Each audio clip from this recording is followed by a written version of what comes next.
Hello, I'm CG. This is a quick video to show how to make random rotation in Blender. In this tutorial, I will make random rotation to cubes, so we can add cubes. We can go to add mesh and add a cube here. I will use Shift D to duplicate them, Shift D and Shift D. Next, we can make a multiple selection, and then we can go to Objects and Transform. We can find Randomize Transform. Click to use them. So the Randomize Transform panel is open. Next, we can go to Rotation. We can adjust the axis. So we can make a random rotation to the objects.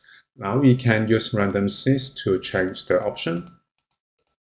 Furthermore, we can randomize the placement. We can use location to make a randomization. So this is how we can make random rotation in Blender. Thank you for watching this video. Hope this helped. Please subscribe this channel. More video will be shared with you. I'm CG Ian. See you in the next video.